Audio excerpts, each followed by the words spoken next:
All right, guys, we're going to start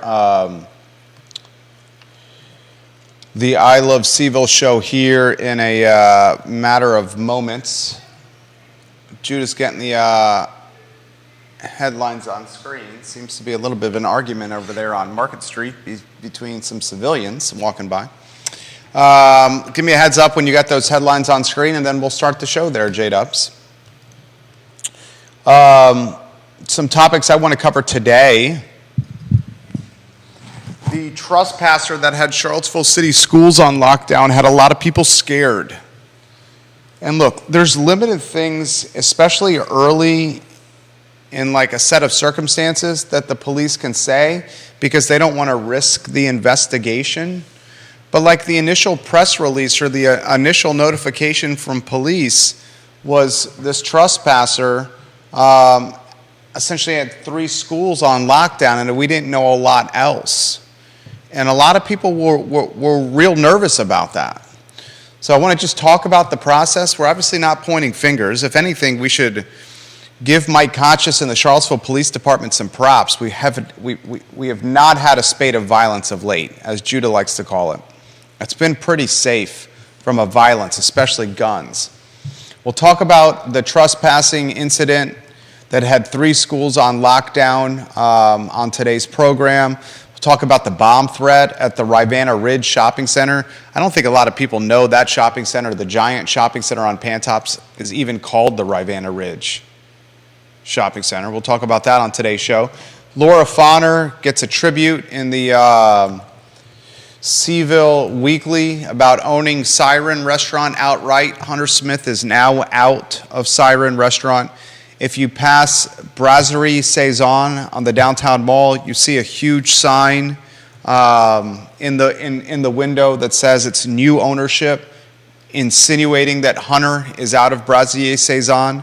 We'll talk about that today on the I Love CVille show. I want to talk about the mom from Newport News who's now talking to the media about her kid who shot the teacher from Greene County.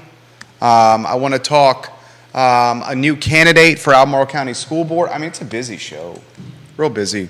J-Dubs, how you feeling over there? You got headlines ready to rock and roll? Yeah, I'm trying to shorten one of them. Okay, which one do you want to shorten? Number 7. Number 7, happy to help. That one is mom of boy shot teacher talking to media, that one? All right. Is that the one? Yeah.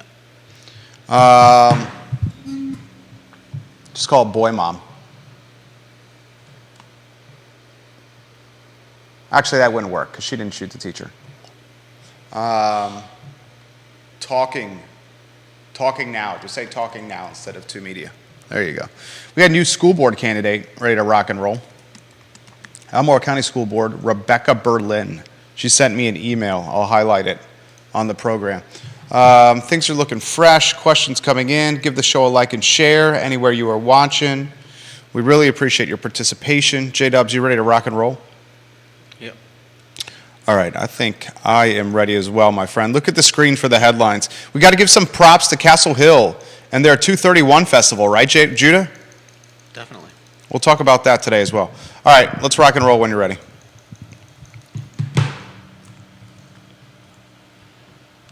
Quiet on the set.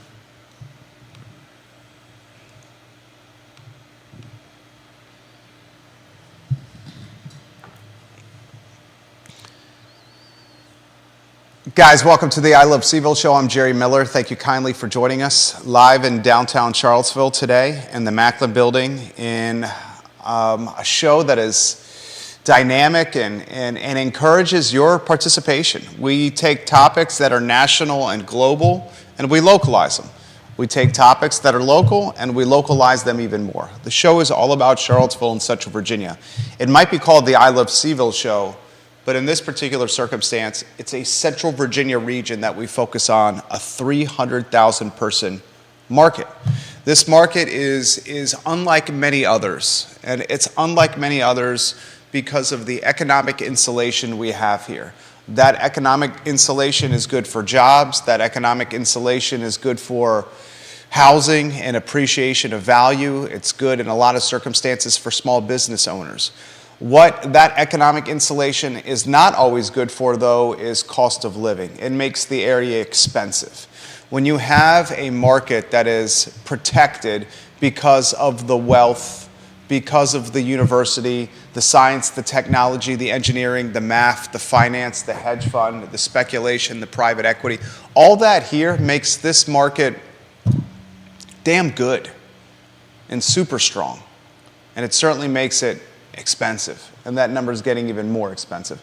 I want to give some props to Castle Hill and the 231 Festival. Saturday, June 10th, this festival is a benefit for the Blue Ridge Area Food Bank. If you want to put the lower third on screen, that would be delightful, my friend, Judah Wickower. The 231 Festival is dynamite, man. I mean, cider, beer, wine, food trucks, live music, local artisans, activities for kids. This team at Castle Hill does it right. Get tickets, get the VIP, enjoy it with your family. Yours truly will be there. It's the 231 Festival at Castle Hill on June 10th, a Saturday, to benefit the Blue Ridge Area Food Bank. We'll go to a two-shot. Welcome Judah Wickower to the program, director of the show, sparring partner of yours truly. A man who wears many hats. I think he is self-monikered himself the Jack of all wit or Jack of all hats? Trades, Jack of all trades. Is that what your lower third is? usually. What do you make about a guy who gets 3 schools on lockdown at Charlottesville Public Schools? If you want to get a lower third up, maybe the first one. Parents freaking out. This goes viral on social media early in the week, and I think in hindsight the police handled it well, but I just kind of want to break down this process because initially when these 3 schools go on lockdown, we as a community had no idea why they were. There was a trespasser, but who was the trespasser targeting? Was he targeting kids? Was he targeting teachers? Was he targeting admin? Was he targeting faculty? And we both know there's limited stuff that police can say because they don't want to compromise an investigation or a hunt for somebody. What's the proper protocol? You got a notification on the socials from CPD on Facebook and Twitter. You got the notification when the first school went on lockdown. You got the notification when the other 2 were added to the lockdown because the trespasser, a man, who's got beef with the female. This female's got 3 kids at 3 different schools at Charlottesville Public Schools. Yeah. So they play it safe and lock down the 3 schools where the kids are at. Mm-hmm. Parents, understandably, scared. And Yeah. to your point earlier in the week, this is the culture this generation is living in. Yeah. How many times this school year alone, 2020 and 2023, have students in Charlottesville Public Schools or Albemarle County Public Schools seen men or women in police uniform holding heavy artillery or having bulletproof protection on their bodies? And what does that do to their psyche? Questions you've asked on this show.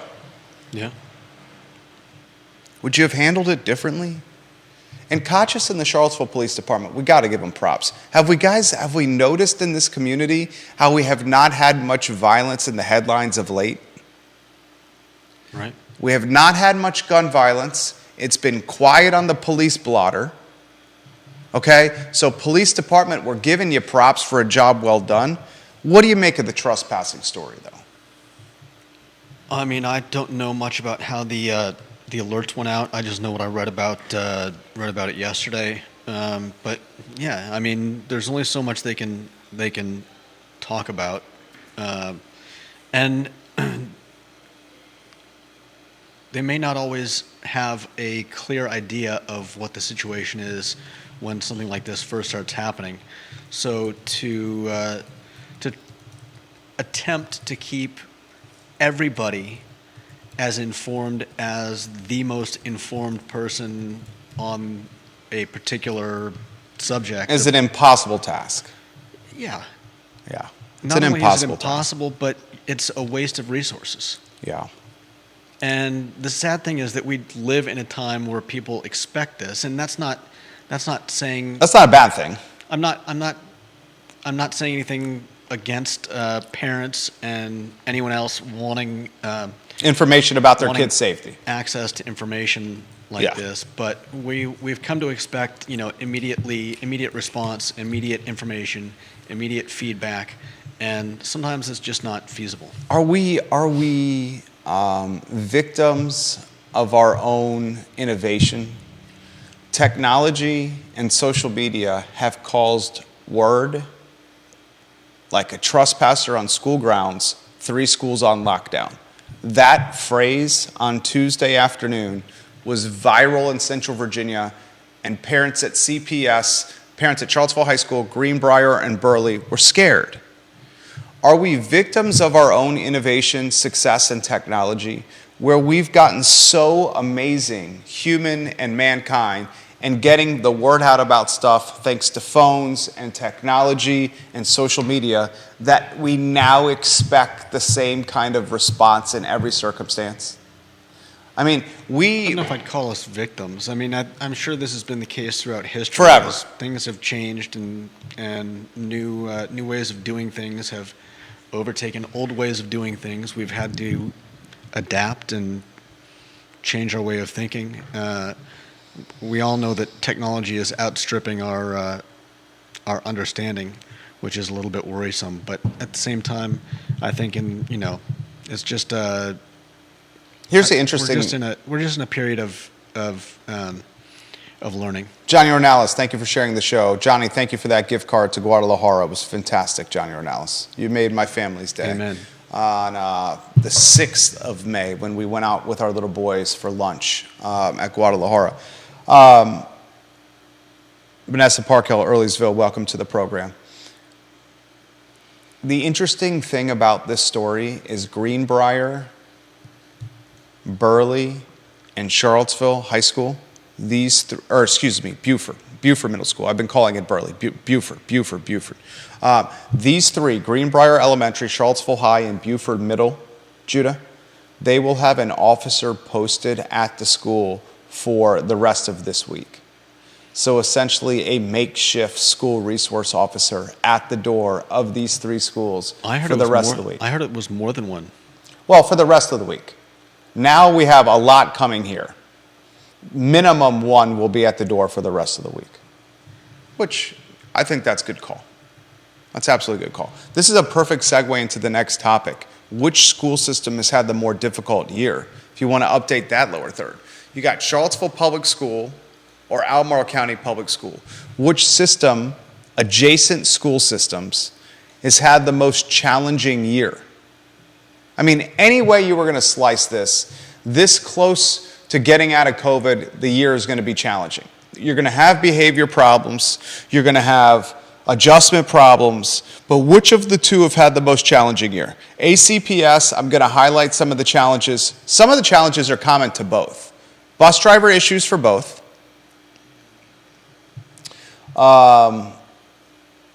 Teacher dissatisfaction for both seems to be way more present in ACPS than CPS, the teacher dissatisfaction.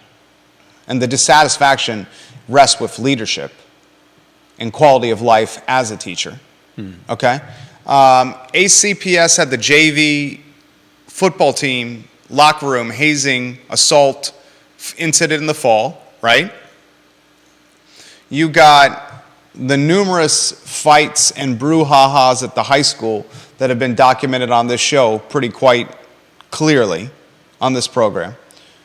Which of the 2 has had the more challenging year?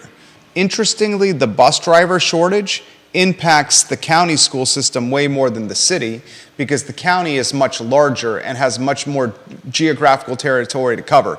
This walking bus, for example, that the city is utilizing would never work in the county.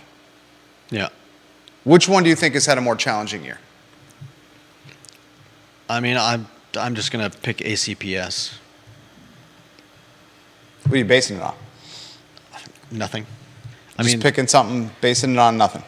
Yeah, I mean, if we could weight the different aspects of all the different things they've gone through and tally it up, maybe I'd have an easy answer. But I think it's ACPS too. Got the school board political landmine. You got David Oberg quitting from the school board. They had to fill that spot. Yeah. You had a lot of people within ACPS have issues with how Chairwoman Katrina Carlson was utilizing school resources with some of these town halls. Some folks have thought that those town halls were more campaign events for her race for delegate as opposed to town halls to try to get intel for her position as chairwoman. I had no problem with the town halls. She's entitled to meet constituents and parents and people that live in Albemarle as the chairwoman of the school board. She's coincidentally running for delegate. No problem with the town halls. Okay?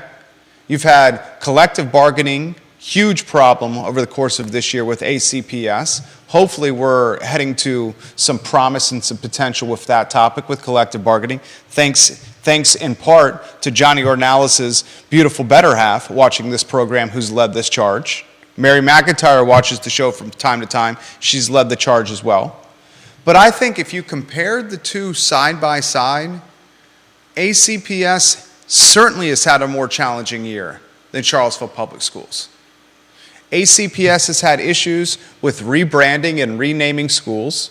You had a gentleman on the rebranding committee at Merriweather send us an email, which we documented on this show.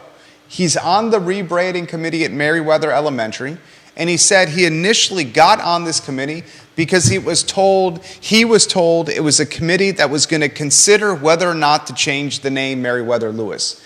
He quickly found out he was tricked, and it's not a consideration committee, it's a undoubtedly rebranding committee.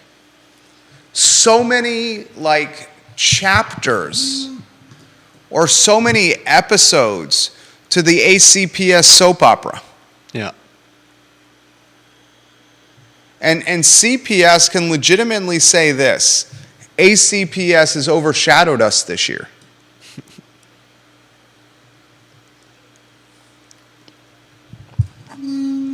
I mean, hell, K-Tech. That's another topic that came up this year with ACPS and CPS. Yeah. Charlottesville buying out Albemarle from K-Tech. Albemarle initially started the buyout process, and because Albemarle County Public Schools started the buyout of Charlottesville for K-Tech, CPS said, not so fast. We want this, and they bought them out. Well, they had to decide. I mean, you got...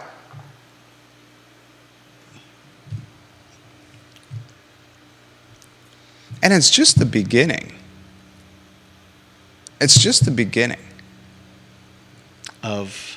Well, wait till we start seeing some of these reconfiguration plans for the bathrooms and plans for layouts for future schools. Plans based on a mindset, and I'm not saying the mindset's good or bad or anything. I'm just talking about plans based on a mindset of inclusion and equity. That's going to get folks talking. You know that as well as I do. Yeah. All right. Next topic, my friend. Let's do this one quickly, and then I want to get to the bomb threat and the Laura Fonner news. I believe Chef Fonner watching the program. Chef Fonner, we're going to give you some props today. We enjoyed the CVO Weekly article that highlighted your transition to sole ownership of Siren Restaurant. I found the article refreshing, and I also thought you did a good job, and your team did as well, of taking the high road. The tough quotes in that CVO Weekly story about the financing and how you guys pretty much got shafted by Hunter and his team. You had your general manager give those quotes to the CVO, or at least that's how it was printed.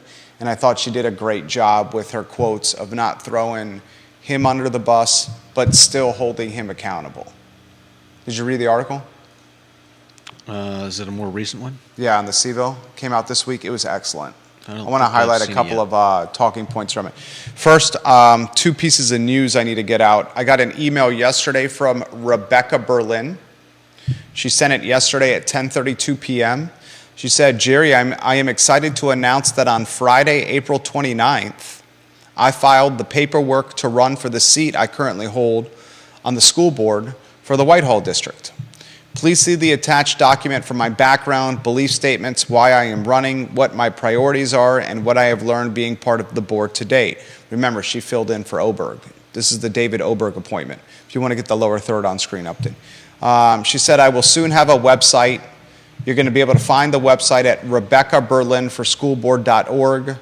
She says, please feel free to reach out at this email with any questions about my candidacy.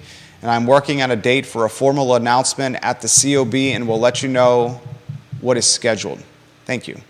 So Rebecca Berlin goes from interim appointee to now running full-time for school board. She's currently the Whitehall representative. She was appointed to the seat December 2022, and she began serving in January of 2023. She's lived in the county for over 20 years and in the Whitehall district for over 15. Technically, and this is me being the grammar police, when you don't use over when you're talking about time, it's more than. So I have lived in the county, she has for over 20 years. It's more than 20 years. It's not over 20 years. But that's the grammar police. That's the reporter in me coming out of here. She's a mom. She has two amazing children who went to Broaduswood, Journey, and Albemarle High School. Her son Thomas graduated in 2020, and her daughter Samantha will graduate in 2024. So she's got an oldest that graduated COVID year and a daughter that's graduating in 2024. So that's the news. The interim Whitehall district, that seat, when Oberg resigned, the replacement for Oberg had an interim title. She was the stopgap. She's choosing to run for a potential 4-year term now. Last piece, or two other pieces of news, and then I want to weave Judah back in. Bomb threat yesterday at Rivanna Ridge Shopping Center. Actually, let's go to you on a two-shot. Can you imagine being at the Giant? How many people know that's called the Rivanna Ridge Shopping Center? The one on Pantops? Probably nobody. I think very few people know that's called the Rivanna Ridge Shopping Center. They just call it the Giant Shopping Center. This is the shopping center with Sticks Pizza. It's the one at the top of the hill. Top of the hill. This used to be the shopping center where Christian's Pizza and Lilo's Pizza was. Now it's DIY Pizza. Sticks is there. Giant is there. I believe they have a Taekwondo place there. Can you imagine shopping for some fresh produce? You pick up a couple of cantaloupe. You press the cantaloupe to see if they're ripe or not and whether or not you want to purchase these cantaloupe. Maybe you sniff them. Maybe you shuffle them from hand to hand. Maybe you do whatever the hell you do before you make it the cantaloupe decision. And over the loudspeaker at the grocery store at Giant, someone gets on the speaker over the store and says, a bomb threat has been called, evacuate the grocery store right now, leave your cart where it's at, take nothing with you, and get behind the emergency yellow tape that the police have pulled out in front of our grocery store. Move, move, move. There's a bomb potentially in the building. That's what happened yesterday. There goes my shopping trip. Why would someone bomb threat a shopping center where a grocery store is an anchor? You hear of the bomb threats for getting out of tests or school, cutting class, whatever. But your wife gives you a honey-do list and you don't want to make it down aisle 5 to pick up the cantaloupe, so you call in a bomb threat? You don't want to pick up some toiletries, so you call in a bomb threat? You're disturbed because the bagels and the croissants and the bread are not fresh, so you call in a bomb threat? And imagine the people shopping yesterday in the store. Yeah. Speaker overhead, we've been told there may be a bomb on the premises. Leave your cart where it is and exit the building right now. Think about that. 2023, to your point, the world we live in. And it's not just kids. This is a grocery store and a shopping center. In the middle of the day. Yeah. On a Tuesday. It's not just kids. Yeah. And you know what? Here's the crazy thing is, after the place was secured and we found it was clear and there was no bomb on the premises, people just went back buying their cantaloupe like it was no big deal. As opposed to what? I don't know. I mean, there probably was a time and place where someone calling it a bomb threat was a big deal. Yeah. Now, it's like someone ran a red light. Right. I mean, not quite at that level, but you get my point. It's The- like a weekly happenstance. Well, it's more the saturation of information that we all hear about this kind of thing constantly. Where 50 years ago, it would have, if it wasn't in the paper or on people's lips, gossiping at the grocery store or the barber shop or wherever, then how would you hear about it? Yeah. Is our stress caused by these events the collateral damage of innovation success? Yeah, part of it. The innovation success of instant communication causes stress that other generations may not have had because they didn't know about this stuff. And if they did find out, it was probably after it was over and resolved. So stress levels didn't peak. Yeah. That's another thing that should be studied. How has mankind's stress levels risen to different levels or heightened because of instantaneous communication and the stresses that go along with it? Because you're absolutely right. No one would have known about bomb threat in Rivanna Ridge or a trespasser at Greenbrier Elementary 20, 30 years ago until the paper the next morning, Yeah. if they read the paper. So they would never have had those two circumstances to cause them stress until the next day when it's already resolved. Yeah. See what I'm saying? Yeah. It's like the people that follow their stock portfolios in real time. Versus 30 years ago, following your stock portfolio, you probably had to pick up your phone and call your broker Or look at the newspaper. or get an update. Right. That's what I'm saying. The stress is the collateral damage of success innovation. Yeah.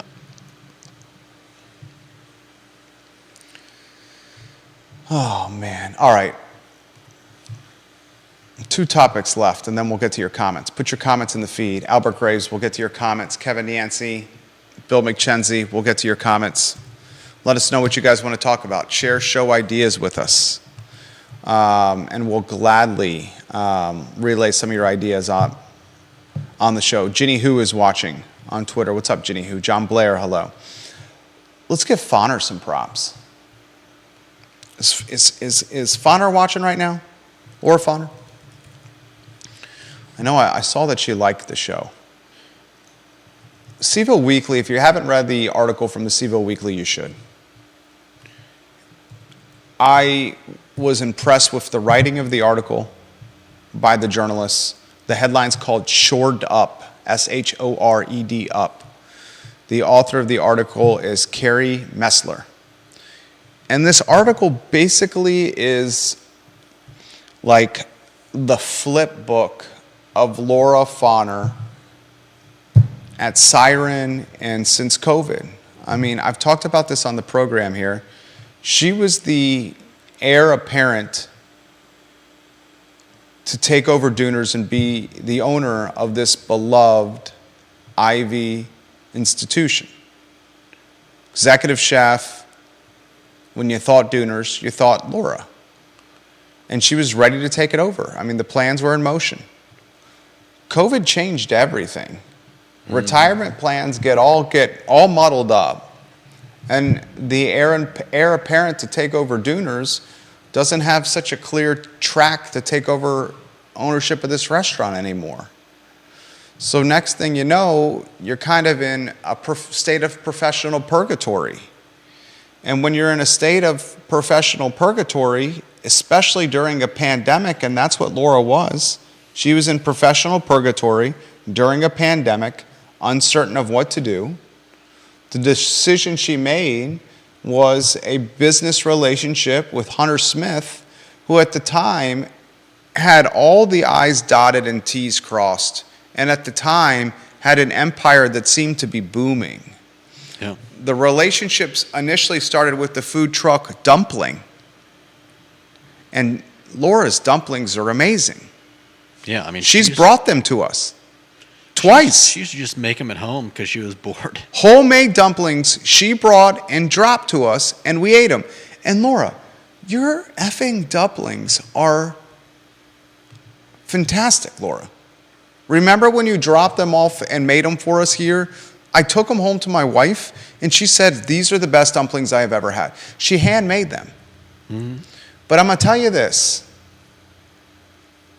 Running a business called Dumpling out of an old, beat-up food truck that is not reliable, does not work and run all the time, standing on your feet constantly in 100+ degree temperatures is a tough, tough way to make a living.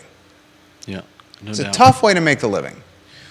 Next thing you know, the dumpling time was not as persistent, time on the truck, and you started seeing Laura happening at some of Hunter's other restaurants. Siren manifests itself in the old Shabine spot, which she does in partnership with him. Mm-hmm. She does what she does well, the kitchen and keeping customers happy and keeping them coming back. Yeah. Hunter promises to do what he says he does well, which is the business piece, the finance, the bookkeeping, the payroll, the bills, the receivables, the payables, all the crap that chefs don't want to do. Yeah. Long story short, He wasn't doing it. he wasn't doing it, and no one on his team was. The electricity was turning off at random times. Yeah. The gas that you need for your kegs to pour beer out of the taps, CO2, those bills weren't being paid. Payroll was bouncing. And you got a chef who's got a great brand and a great menu, Yeah. but the concept is in peril because someone's not holding their end of the agreement. And then you find this was the case elsewhere. Seville highlights multiple posts that Laura has done on her socials. And today, she's the proud owner of Siren by herself. I mean, you could legitimately say, without hyperbole and just being straightforward, that blood, sweat, and tears in that restaurant hers.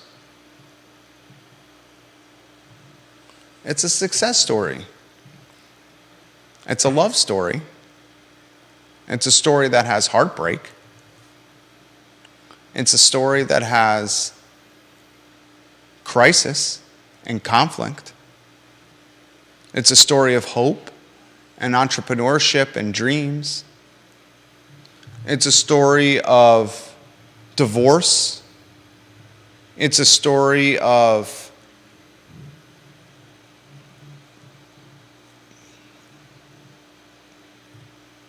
Lot would argue allegedly criminal activity. But when it's all said and done, it's a story of recovery and of finding yourself and of bettering yourself and of proving to everyone how strong you are because you've known all along you were. And all those times when your back was against the wall and you had to find the strength and you never thought you would ever be in a circumstance this difficult again, all those times were prepping you for this. And you ran through the finish line like an effing champion. And as a result, you got this all to yourself. And I would bet you, without speaking to her, she loves it even more. Because look how hard she had to get. Look at what she had to do to get it. Yeah. If you're working your tail off for something, it's sweeter once you get it. No doubt. It's a success story. Yeah. It's beautiful. It's a story of resilience. Fuck, it's a story of small business. Being a small business owner. Chad Wood, I feel for her as well. Good for her. She definitely earned it. I agree. Laura is the bomb. Scott in Virginia Beach, I agree. I love her food. Scott says Champion will never get a penny of his money. Scott Aaronworth watching in Virginia Beach. Ivy, Crozet, Richmond, Short Pump, Northern Virginia on the heat map. Albert Graves watching the program as we speak.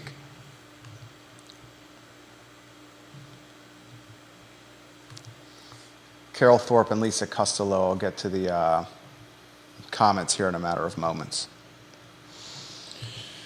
Do you want to talk about the mom who's now talking to the media about her son who shot the teacher in Newport News? If you want to put that lower third up. She's saying it's extreme case of ADD. Did you see that? You buy that?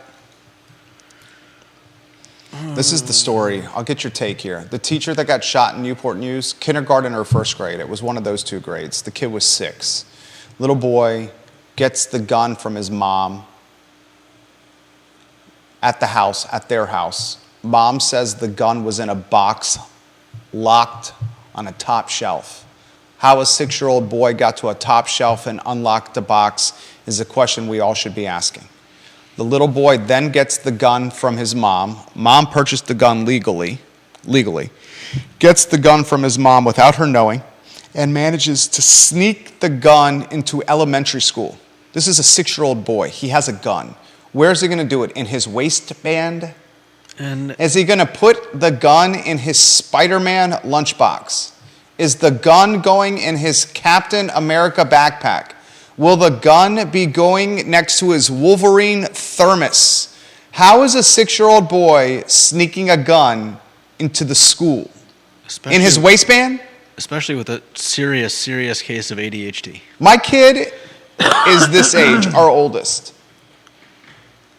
There's not a chance in hell my oldest, who is 5 years old and a rising kindergartner, has the skill or the slyness or the wiliness to sneak a gun into the school. Anyway, that's one of my first problems here is how the hell does a 6-year-old get a gun into a school? Here's my next problem with this. The multiple warnings that people in the school said to the administrators about this kid saying he had a gun. We all had a problem with that. And now the mom is trying to do damage and PR control by saying he's got extreme ADD. And that extreme ADD led to this shooting of a teacher in Newport News. The teacher who's got ties to Greene County, grew up in Greene County, went to JMU, now a teacher in Newport News. I think she's going to get paid a boatload of money, this teacher. Yeah. What do you make of the mom doing this media PR tour? I mean, it's kind of odd because... It's odd, right? Well, my biggest kind of head scratcher is just, you know, I get that she's trying to defend her son's actions, but really none of that changes the charges against her. Felony neglect and reckless storage of a firearm. I mean, the question is still, how did the kid get the gun? How did the kid get the gun? I'm not really, you know, What's more troubling for you? Is it how the kid got the gun, or how did the kid sneak it into school without anyone knowing? I'd say it's more troubling how he snuck it into the school. Me too. How he got it. I mean, you know, kids are nuts. Kids are nuts. They're crafty. Crazy. Who knows how he got it out of where it was? I mean, she could be telling the God's honest truth. Or she could be lying. It doesn't really. It doesn't matter. But sneaking it into the school, right? When you're 6 years old, I mean, a gun is not. I mean, really, it's concerning, but concerning. But an elementary school is not. I don't know that elementary schools all have metal detectors at all the entrances nowadays. I don't think they've gone that far yet, and there's no reason to think that teachers should be searching a 6-year-old's backpack or whatever. So it's not really surprising that he was able to sneak it in. Deep Throat says this, extreme ADD. So what? Does that mean Jeffrey Dahmer had compulsive eating problems? That's not right. But Deep throat. Always pushing deep throat. Good to see you. If somebody who knows more about ADHD and hyperactivity, I have ADHD. I have diagnosed at UVA by a therapist in college as ADHD. Okay. I legitimately have ADHD. There are levels of ADHD. But that doesn't mean you know much about it. I mean, I know a fair amount about it. I don't profess to be an ADHD expert, but I have ADHD. Diagnosed in college, ADHD. All right. Something that I have struggled with and now harnessed as an advantage for a lot of my life. But struggled before you figure out how to harness it, as you do with a lot of stuff in life. There are varying degrees of ADHD. I've seen folks with ADHD that have had it so bad that these people could not even sit in their chair. Like literally ants in their pants, that kind of bad. But for her to go and say he's got extreme ADD, this is some kind of attorney feeding her some kind of lie. I mean, and what would you like to see the mom prosecuted? Would I like to? Not particularly. You don't think the mom should be held accountable? I didn't say that. I just... you feel bad for her? I just don't have any particular desire to see her prosecuted. I think... we have to do a better job of... This isn't going to be about guns and owning guns, but what this is going to be about is storing our guns and keeping them away from children. A 6-year-old being able to get your gun, that's a crime. That's a crime. That is a crime. If the 6-year-old was able to get her keys, get in her car, and drive somewhere, that's a crime, right? Is it? You don't think that's a crime?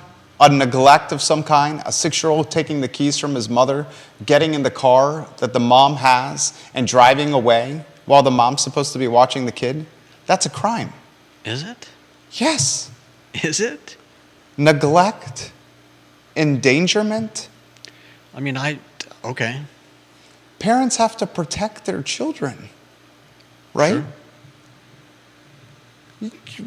A mom would get in trouble if her 6-year-old walked out the door of the house and was playing in the street amongst traffic.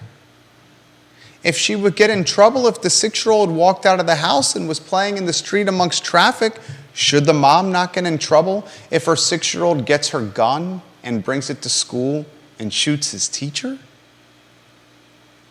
I mean, we said what the charges are. Neglect and, what was it?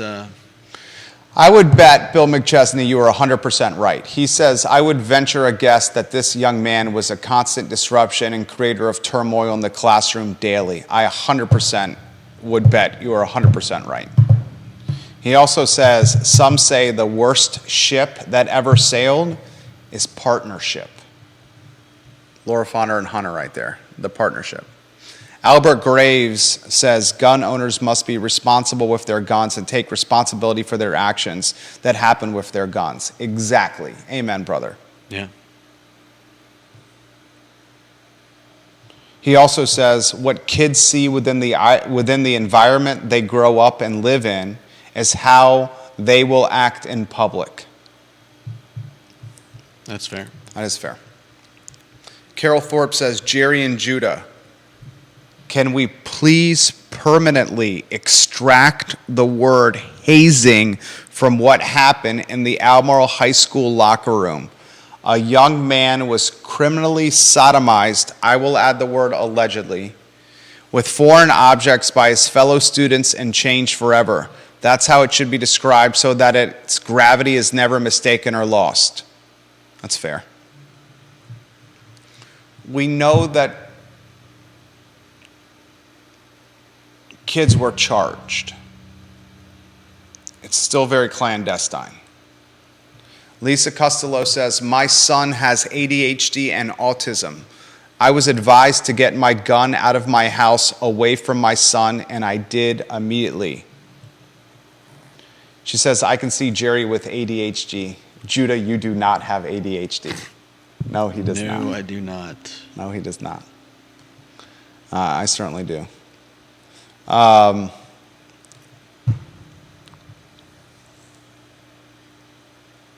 Yeah, Kevin Yancey says, what's it say when the school requires a parent to be there at school?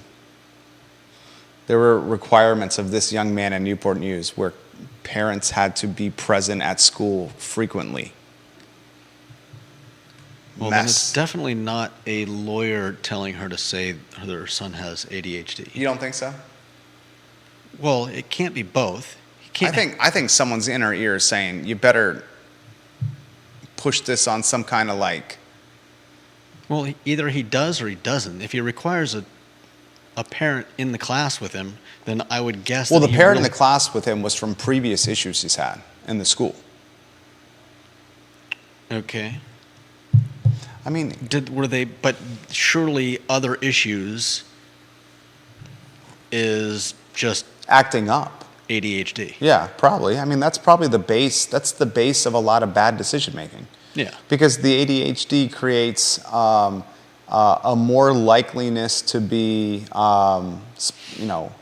do things without thinking. Okay. You're more likely to do things to act up. You lack impulse control, as much impulse control as others. Okay. Bill McChesney says he didn't know till his late 40s that he had ADD. Chad Wood says if bad people have guns, good people need them too. I'm not making this about guns or gun rights. No, we haven't. This is not about gun rights. I haven't gone down the gun rights topic. I just said it's about safe gun ownership. You have the right to defend yourself. I will never marginalize the right to defend yourself and the right to bear arms. But what my commentary today was about safe gun ownership. And what she did was not, because a 6-year-old should not be able to crack something to get a gun. Right. We're not talking about a 16-year-old here, right? We're talking about a 6-year-old. You wanted to mention something about the water parks. I want to encourage people to follow I Love Seville on Instagram. Let them know about the water parks. I thought your story was pretty good. I didn't even know about these until today. I'd been hearing for the last few days about the fact that the water parks around Charlottesville were seriously short on lifeguards. Yeah. And so it was interesting that I just saw this article today about the fact that they're, what do they call them, spray parks? Yeah, spray parks are great, man. And our oldest loves the spray parks. And it sounds like it could be a really good thing for the city, for kids who are. I have no idea when school starts or ends around here. I know they've got some. We used to have like 3 months of summer. Now they've got 1.5 or something. I think they still have a fair amount of summer, but I don't know the exact amounts. But I mean, running around in a spray park sounds so fun, right? Yeah, well, that's the thing. Today's going to be 80 degrees. Yeah. I think these are opening, beginning Saturday at 10 a.m. they'll be open. So this is great for the kids. This is great for parents that need to bring their kids somewhere to do something for the day. This is great for the hopefully for the pools. Maybe it'll what's the word I'm looking for? Ease the pressure of a lot of the people that would be going to the pools. Spread that out amongst the pools and the spray parks, and I think it sounds like a great deal, a lot of fun, and a good alternative to the pools, which may or may not be open every day of the week if they don't if they don't get some more lifeguards. There we go. Yeah, it's a shame, man. The lifeguards at the private facilities, the costly private facilities, are fully staffed. But the lifeguards at a lot of the city and county facilities where you have to pay a very nominal amount to get in, they are lacking lifeguards for staffing, so they're closing or limiting the hours, Yeah. which sucks because the haves are getting, and the have-nots are left with the short end yet again. But that's what's happened. Carol makes this comment. Yes, I did see the video, Carol, about the incident in the locker room, but I still utilize the word allegedly for fear of lawsuit. I did see the video. It was despicable. It was heinous. But I utilized the word allegedly for fear of lawsuit and to minimize legal exposure. I haven't seen anything, so I don't know. That's why I use the word allegedly. It's the responsibility that comes with something like this. Curtis Shaver says, I use the one at Belmont Park all the time in the summer after I mow the lawn.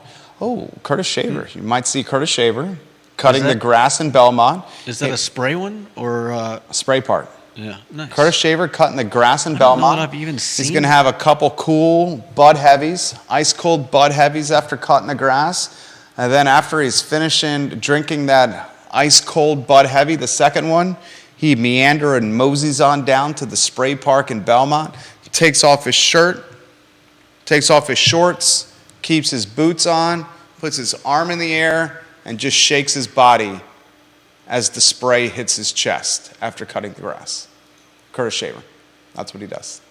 Alrighty then. That's an image right there. Good to see you, C-Shave. All right, that's the talk show. Yeah, thank you, Chad. Thank you, Carol. Thank you, Chad. We are back tomorrow at 12:30. We should give them props for the 231 Festival. You guys should go to the 231 Festival on Saturday, June 10th. I went last year. It's awesome. Beer, wine, cider, food trucks, art, stuff for kids, live music, friendly setting, Castle Hill, June 10th. Fantastic event. Get tickets early and get the VIP ones. The extra cost for the VIP one is worth it. Get the VIP ones. Judah Wickower, Jerry Miller, the I Love Seville show on a Thursday. We'll see you tomorrow. Take care.